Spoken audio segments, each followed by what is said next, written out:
Hey there, welcome back to Marketing Matchmaker. I am super excited about today's interview. Actually, you have two Jennifers on the line today, which is totally fun. I have Jennifer Goldman on with me. And one of the reasons that I'm so excited about this is the conversation we started before the podcast even started, which is growth, scaling, creating a business that runs without you, which is a whole theme within my business because we want to create sustainable, growing, scaling businesses, not ones that drag us down. So, Jennifer, introduce yourself to everyone. Tell them who you are, what you do, and who you serve. Absolutely. Thanks for having me on. It is funny, the two Jens. So Jen Goldman, originally from Buffalo. The business we do is what some might call fractional COO level work. We are scaling the internal operations of small service businesses all over the United States. Awesome. I love that. And I love, okay, before we dive into our conversation that we're having a few minutes, let's explain what a COO is and what a fractional COO is, because Yeah, I don't think people really understand that. yeah, it's a great question. Um, a COO can be one of two things. Okay. A COO could be somebody that runs the day-to-day operations of a business. So everything from the finances to the technology, the processes, all the things that hold up the house. And they could also be managing the staff and providers. So Perfect. it so that's where we get into the vagueness. Um, I will say this: a COO brain is a constellation thinker, and I know Jen, you can relate to this on what you do too. When you make a improvement in one area of the business, the COO knows the impact on other areas and makes sure to go full circle and fix everything. So it's a permanent, positive, forward-moving change. I love that. And I especially love the looking throughout the whole business because I think especially businesses that are smaller in nature, I have this theory. All business owners start as employees. They start as technicians. They start as because they did something really well. And then they start growing this business. And most of us have no freaking idea what we're doing, much less being able to look at the whole ecosystem of the Mm-hmm. business itself Mm-hmm. and creating like something that moves throughout everything. So I love coming at it from that perspective for a COO. Yeah. So let me explain fractional because you and I work in an audience where they may not, you guys may not be able to afford that full timer. So the fractional came out of COVID. And then I'll explain our brand, but because it's different than even fractional. But fractional is just the idea of having a contractor work, let's say 1 day a week on your business, bringing together this thinking, this management, all the moving parts. Okay. Love it. The virtual COO, our brand, and yes, I'm sure you would change this on me in hindsight, was built 20 years ago to be a set of techniques and systems to support the CEO that's growing and scaling along with the team until they could afford a COO and then let the COO use those techniques and systems. So it wasn't never meant to be a human, but COVID changed that. So now people see virtual and they think a human.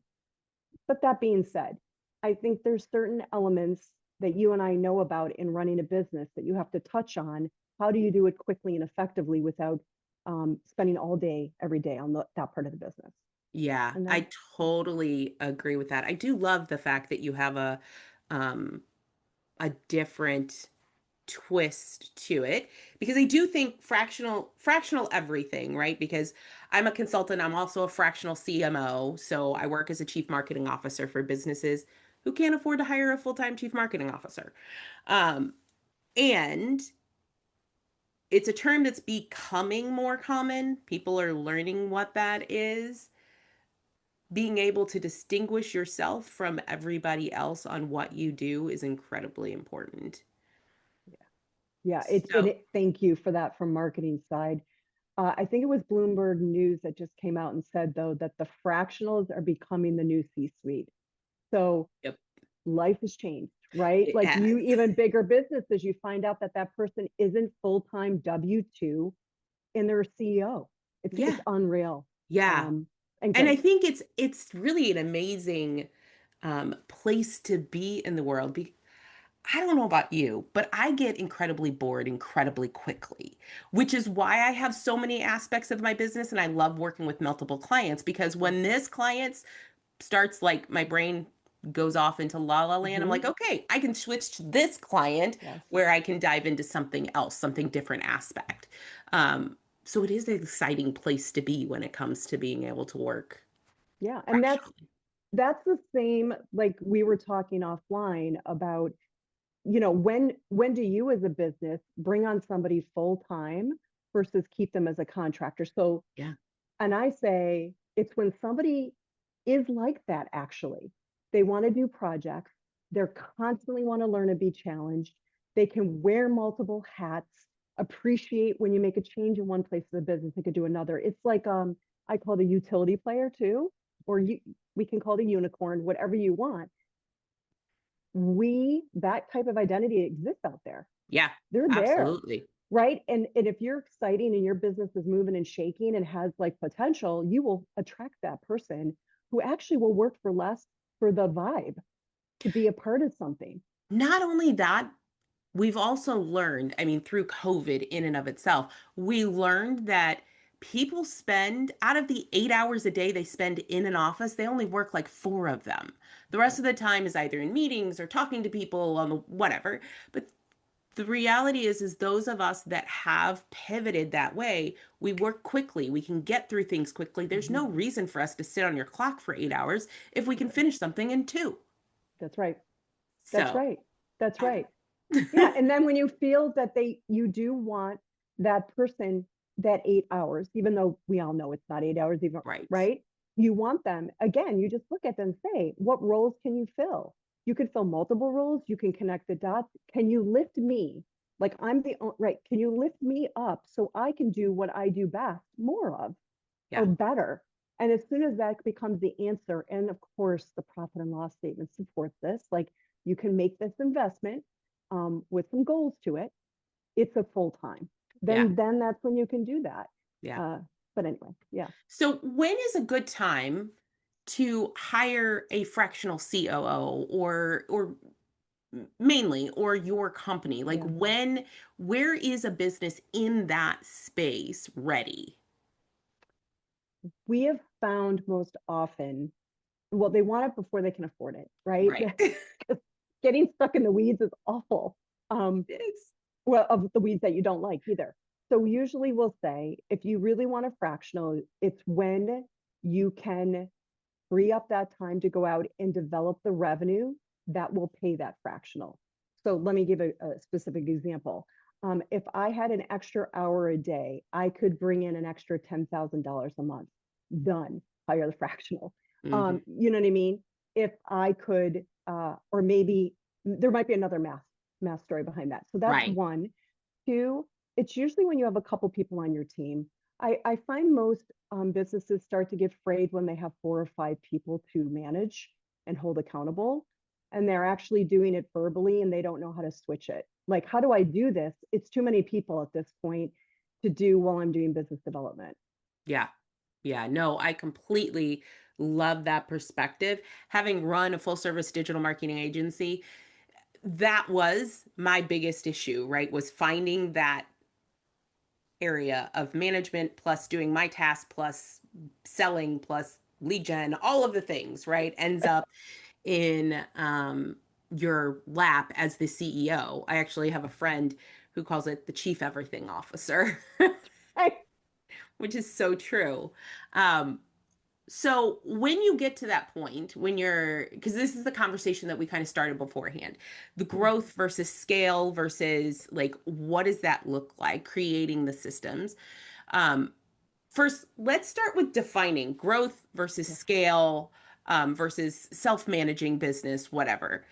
I'll give my definition. I'd love to please. hear yours. So for me, a lot of people focus very much on scaling. And I use that term a lot because it's pretty industry standard in the gurus out there telling people, like, you have to scale. But there is a difference. Growth is usually when you're slowly moving towards one thing to another. So it's growing from 10K to 20K to 30K. For me, scaling is really about getting to the point where you're driving a ton of leads, a ton of traffic into something that will rapidly grow your business in a way that makes you millions of dollars. The question is when you're ready for one versus the other. And I honestly think most people aren't ready to scale. Most people start scaling way before they're ready and they end up breaking their entire business because of it. I've seen a lot of my clients come to me at that point where they're like, "Oh my God, I went from one of my favorite clients went from like 50K to a half a million in just a couple of years. And then she went from a half a million to a million in 12 months. I actually helped her get there. During the process, a lot of things were breaking. If I hadn't been there to help her Mhm. manage that, she could have and probably would have collapsed. So, as a fractional CMO, that's what I did. That's how I helped her. Where do you come in? Like what is Yeah. your definition of growth and scale and that type of thing? Yeah. I don't think it's much different than yours. First, growth to me is the revenue side, Yeah. and scaling in my world, I'm a visual. So it's the house, and think of the house like the studs and the foundation. Is the foundation strong? And the studs are in the right places to support the roof. And the roof to me is the growth. Okay. Um, Specifically, it's, do you have good lean processes in play that are on autopilot that tell your people what to do, when and how, and in what order? Do you have a few reports in place so that you can see where there's bottlenecks and problems before they happen, or a pattern? Right? You know this in marketing, you can see Yeah, patterns, but absolutely. you can see patterns in finance, you can see patterns in work, like task list. Somebody's loading up, what's going on with them? Um, so it's systems, technology, people. Oh, this is one we deal with a lot. It's normal, roles and responsibilities. When you're growing the revenue, the roles and responsibilities and authority levels are shifting, but nobody's addressing that. And that's where you get into trouble with culture and people disengaging and leaving. So knowing roles and responsibilities today, knowing where you want to head tomorrow and in the future. Now, you and I know this is fluid and it's not set, but at least making an effort to look at that. I love that because I do think most people miss that when they're especially the foundational pieces. And I talk about that a lot in marketing. Like there are foundational pieces you need to have in place before you're ready to go out there in the world regardless. Um, and the same is true in your operations. Yep.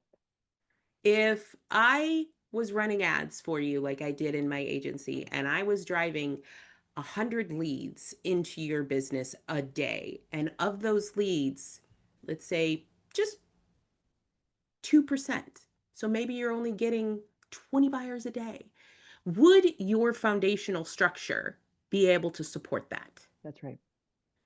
I That's it. actually, when I ran, yeah, If it cracks, you don't have a scaled infrastructure. yep, So that, and that's, listen, your front, the presence, and their scalability in that, but the infrastructure is the whole other piece. If the house is going to crumble under that, no good. exactly, exactly. And I think too many people take their eye off of that. Well, I Um, think it's hard to do both. You know what I mean? Like when you're a small business, we were kind of laughing, I would say, on the edge of hysteria for me, of juggling. Like in any given day, the pie chart is, I have to think about my team. What are they doing? And can I help them in any way do it better, quicker, right? Business development, marketing, which is different. That's, mass. Business development is one-on-one. And then my whole infrastructure. Oh, and by the way, my finances. I have, as an owner, I have to think about that pie of all those different things at least once a week, if not every day. yeah, yeah. And as you're growing, it is becoming harder because the more clients you come in. I actually right now I have a training going on. We're actually recording this in June. This won't release until probably end of August, early September. But the training is the summer reset because so often people set these big lofty goals in January and they get to June and they're like, why am I not hitting them? And it's about stepping back and really assessing where your business is. Where did you set up? Did you Mm-hmm. set up your foundational pieces in your marketing, in your business to get to those points? So the operations piece of it becomes so incredibly important. If you're going to be any kind of service-based business owner, honestly, and create people coming in the door and working with you on a regular basis, it's going to become incredibly important to make sure that you have all of those processes set up sooner than later. Mm-hmm. Including, this is going to sound crazy to people, a shed process. Shed responsibilities to Love others or that. eliminate, shed clients. Yes. You right? Like we have operationally, we have a state of company kind of template where every 6 months you meet with the team. And by the way, if your team is all providers, they count. Yes. I do this all the time. And we say, where were we? Where are we? Where are we going? It's like a grounding exercise. And that's when you like just putting the deck together with data that you're like, are you kidding me? I need to do this, this, and that. Like it becomes so obvious of where you need to shed and eliminate. And yeah, we have this whole thing called IDEOs. It's a brain thing. And right where you kind of like say, how are we going to do this? Yeah. What are you That's how a doing that business you scales. shouldn't be doing? Yeah. That's correct. That's correct. Because you're as the CEO, and I'm quite honest with this, I was horrible at this at running my agency. I teach the mistakes I learned along the way, So right? do I. Exactly. I was so bad at releasing things because in my head I knew how to do them. But you can't grow or scale doing that. And that's where having someone like you come in and really even an assessment to set up like this is where you're at, this is where you want to go, this is how you get there, it becomes vital as you're looking to take that next step. Yeah. It's a non-emotional player. The same with you going in on the marketing and the growth and rev side and saying, this is what I'm seeing. This is what needs to change. I know it's hard to hear, but most often great owners go, yeah, you're telling me what I already knew, but I didn't want to face. Yeah. Right. Yeah. And I knew, but I didn't know how to implement the changes. Yeah. And that's, yeah, where we come in. I love that. I love Mm, that. So, as we're talking about all of this, what's something that people need to know about their operations, like that mistake, that thing that they do or don't do, that they don't even realize? oh my gosh. Okay. You got to be top one. Well, I'm going to care about the people. Thanks, sir. Love that. I am. Yeah, I'm going to care about the people. So let me say this: writing down the major things that each person does as a team. Please, everybody does this in a vacuum. Like the owners sit down and think they have to do it themselves. Do not bother. We can all e-share documents these days, guys. We can jump in together. So I would say e-share a doc. Have everybody write down what they're doing, and then write down what they want to shed, and then this is ideos it. So this is where we look at every single thing and think, can we integrate it, delegate it, eliminate it, outsource it, or staff it differently? And if you do that once every 6 months, you'll 2x the business quicker. I love that. I love that. And people will feel better, right? Like they're heard, they learn how to advocate. What about the people that don't know how to advocate for themselves or honestly have PTSD from a bad boss, from a past life? Been We there, see that done all that, the right? right. Thank you, me too. Like totally, right? I mean, so yeah, let them shine, let them emerge, let them cancel themselves out. Some people are like, yep, I don't want to be a part of this growing, scaling business anymore. Fine. Um, but yeah, if you just did that, I think that covers a lot of the different pieces that could go wrong. I love that. I love that because I think often that makes life so much easier. Like if you're putting Mhm. people and allowing them to do what they love to do, they are going to be so much more bought into your business as opposed to forcing them into the whole of whatever your job description is. That's right. And letting them say, I want to shed, but then the answer is just like you would with a child, okay, what's the solution then? Like, don't just bring me the problem you want to shed, bring me the solution to shedding that. Yeah. And now that's critical thinking, which we know is lacking in younger talent because maybe we've helicoptered the younger talent too much, or even the older talent that we didn't let have a voice. Doesn't matter. Mm-hmm. Yeah, that's my one. I love that. Okay, so I would love to turn this to your own marketing, to your own business. When it came to marketing your business, because I love asking this question to people. We all are growing like successful businesses, but Yeah, what mistakes have you made along the way when it came to your marketing?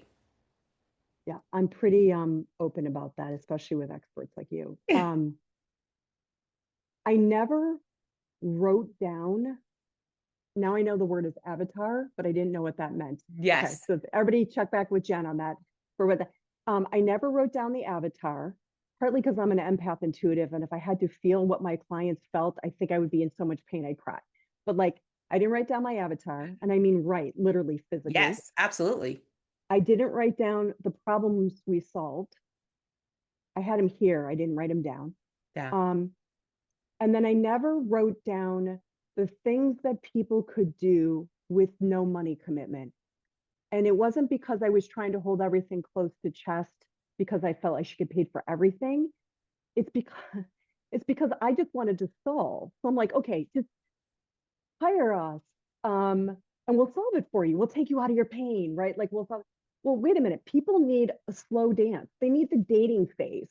And I kind of forgot about the dating and getting the buy-in, right? Of the mental of I do need more. I've gone as far as I can go, but at least I gave it the college try or the high Yeah. school try, whatever you want to call it, right? So I think the third would be just those. I think you guys call them like micro commitments or Yeah. a lead magnet, something that is light and easy for somebody to do. That is almost a mind shift. I If I love had done that. that, oh my, I would have saved a lot of money on marketing. I do absolutely think that there is this. I've correlated marketing to dating forever, right? That is something. There are different phases that people go through to get to you. And I will also say a lot of times as marketers and business owners, we attract people who aren't ready to buy because we've set up our message in a way because we haven't spent enough time on our ideal client profile to really understand what that problem is that we're solving to bring them in when they're ready. So oftentimes we get people way before they're ready. And having that lead magnet, that free offer, definitely brings in those non ready people. And sometimes they sit on your email list for 6 years and then they buy from you. But when we shift, when we pivot to really focusing in on that client avatar, on really understanding where they're at right before they're ready to buy, and we build our messaging around that, it's much easier to scale. It's much easier to grow your business. So I love that you're honest enough about that because I don't think people are. That they've made mistakes as business owners. Yeah. That's And costly ones. I mean, like, no joke. I would not want to share how much, and costly, not just in terms of money, energy, and time. I mean, you yeah. know how people spin their wheels probably before they get to you. So it's, I just, yeah. Anyway, leave it at that.